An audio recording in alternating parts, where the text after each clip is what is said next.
মাথায় নষ্ট মামা, ভারত সম্পর্কে আব্বাসি কি বললো আর এই রিক্সা চালক চাচা কি বললো পার্থক্য। মুসলিম মেয়ে হয়ে হিন্দু ছেলেকে বিয়ে, ঘটনার সামনে আসতেই তরুণের উপর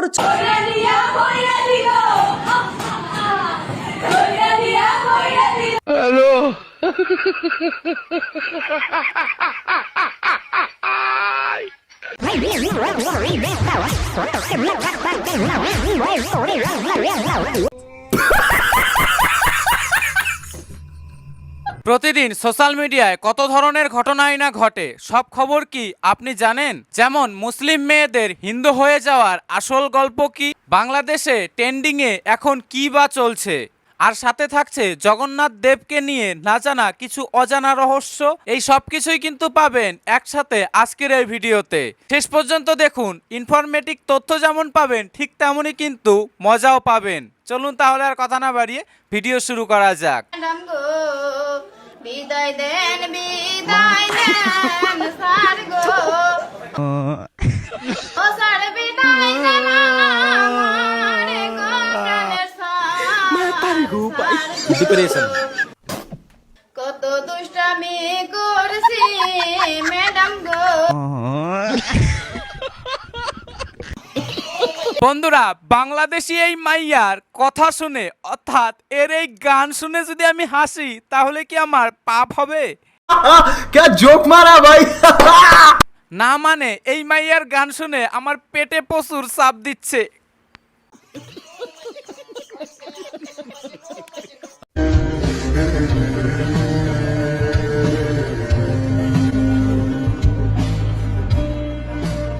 বেটা বেয়াদবি কিন্তু বেশি হয়ে যেতেছে। বন্ধুরা, যে বয়সে এই বুইড়া চাচার নাতি নাতনিদের নিয়ে হুলুলুলু খেলার কথা, সেই বয়সে এই বুইড়া চাচা বিয়ের পিড়িতে বসে কুবুল কুবুল বলছে। আমি যাবো না, বুড়া বেটা আমি যাবো না। মুসলিম মেয়ে হয়ে হিন্দু ছেলেকে বিয়ে, ঘটনার সামনে আসতেই তরুণের উপর চড়াও মেয়ের পরিবার। তারপরে সবাইকে চমকে দেওয়া ভিডিও বার্তা এলো মেয়ের থেকে। পরিবারের বিরুদ্ধে গিয়েও ভিডিও বার্তায় যা বললেন তরুণী, জানলে হতবাক হবেন আপনি। मैं मुबीना परवीन, ग्राम महुआ मुकुंदपुर, जिला वैशाली के निवासी हूँ। मुझे बहुत अफसोस के साथ ये कहना पड़ रहा है कि मेरे पिता हसमत अली ने मेरे पति और इनके परिवार पे झूठी एफआईआर दर्ज करवाई। বন্ধুরা, প্রেমের টানে যখন অনেক পরিবারই বাধা হয়ে দাঁড়ায়, তখন অনেক প্রেমিক যুবলী তারা নিজেদের মতো করে সংসার শুরু করতে চায়। বিহারের বৈশালীতেও ঠিক এমনই একটি ঘটনা ঘটেছে, তবে এখানে একটু ব্যতিক্রম রয়েছে। এখানে মেয়েটি মুসলিম এবং ছেলেটি হিন্দু। এরপরই মেয়েটির পরিবার থানায় গিয়ে তার নামে অপহরণের মামলা দায়ের করে। কিন্তু অবাক করা কাণ্ড হলো, সেই মুসলিম তরুণীর বাবা থানায় গিয়ে অপহরণের কথা বললেও কিন্তু সেই মুসলিম তরুণী সোশ্যাল মিডিয়ায় এসে জানায় যে আমাকে অপহরণ করা হয়নি, আমি স্বেচ্ছায় একজন হিন্দু ছেলের হাত ধরে ঘর ছেড়েছি। মেয়েটি বলেন যে তার বাবা হাসনাত আবদুল্লাহ ছেলেটি এবং ছেলেটির পরিবারের ওপর মিথ্যা অভিযোগ চাপাচ্ছেন, এবং মেয়েটি বলে আমি প্রাপ্তবয়স্ক, আমি নিজের সিদ্ধান্ত নিজে নিতে পারি।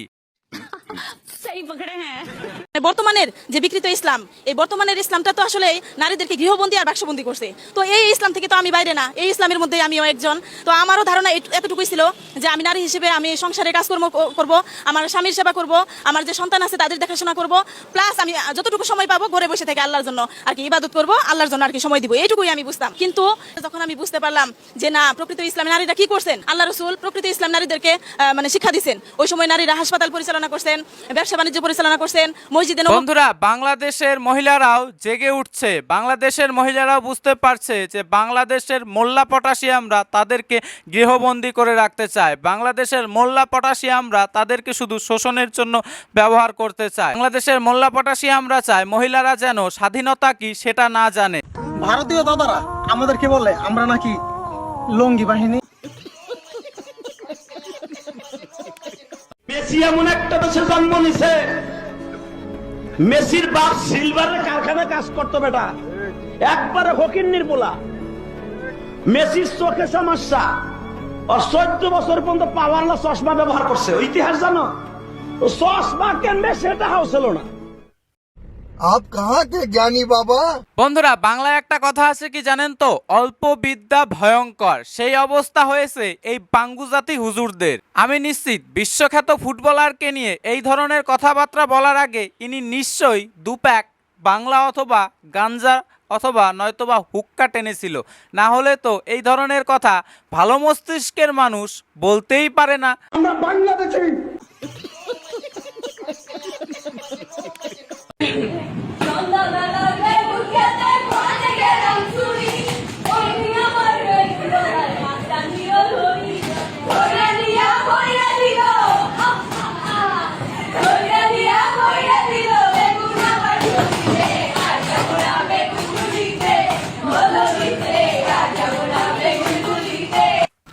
আমি সিল মাইরা দিমু।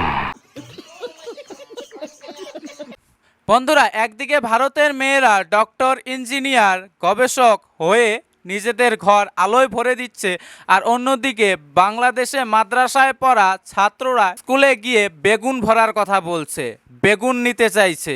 ভাবা যায়?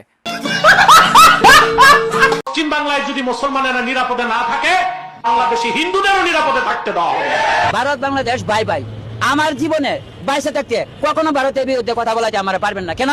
আমি তাদেরকে ভাই মনে করি। কেন লেগে? হয়তো যারা বোকামি করে তারা বলবো ভারত ভালো না, আমি বলবো ভারত ভালো। আপনি কোন পণ্যটা ভারতের বাংলাদেশে না আছে? বন্ধুরা, দেখেছেন বাংলাদেশের খেটে খাওয়া সাধারণ মানুষরা কখনোই ভারতের বিরোধী হতে পারে বলে আমার মনে হয় না। বিরোধী তো তারাই যারা কিনা পাকিস্তানের বীজ থেকে তৈরি, যারা কিনা পাকিস্তানের বীর্য থেকে তৈরি, আর বিশেষ করে সেই সকল উগ্র ধর্মীয় বক্তারা যারা ধর্মটাকে পুরো ব্যবসায় পরিণত করে দিয়েছে, তারাই একমাত্র ভারতের বিরোধী। বিধর্মী অনেকেই প্রশ্ন করেন, আচ্ছা তোমাদের ভগবান জগন্নাথ কেমন ভগবান, যার কিনা একটু স্নান করালেই জ্বর এসে যায়, আর তার যখন জ্বর সেরে যায় তখন তিনি অন্ধ হয়ে যান, তিনি তাহলে তোমাদের কেমন ভগবান? যারা এই ধরনের কথাগুলো বলেন তাদেরকে বলছি, সত্যিটা জানলে আপনারাও অবাক হয়ে যাবেন এবং জগন্নাথ ভগবানের সামনে মাথা নত করতে বাধ্য হবেন। রথযাত্রার মাত্র হাতে গোনা আর কটা দিন বাকি। এই মুহূর্তে পুরীর বন্ধ দরজার ওপারে জড়িবুটি আর চন্দন দিয়ে প্রভুর অঙ্গরাগ করানো হচ্ছে, যার পর ভগবান রোগমুক্ত হয়ে সম্পূর্ণ নতুন রূপে আত্মপ্রকাশ করবে, যাকে বলা হয় নবযৌবন রূপ।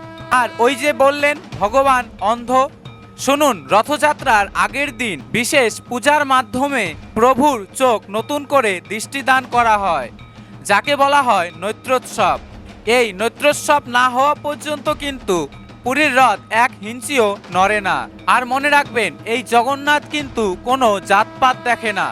এই চোখ ফিরে পাওয়ার পরই তিনি তার রথে চড়ে তার সেই পরম মুসলিম ভক্ত শালবেগের মাজারের সামনে গিয়ে রথ থামিয়ে দেয়। তো যাই হোক বন্ধুরা, আজকের এই ভিডিওটা এখানেই শেষ করছি। আজকের এই পুরো ভিডিওটি সম্পর্কে আপনাদের নিজস্ব কি মতামত তা অবশ্যই কমেন্ট করে জানাতে ভুলবেন না। ভালো থাকবেন, সুস্থ থাকবেন, দেখা হচ্ছে পরবর্তী অন্য একটি ভিডিওতে।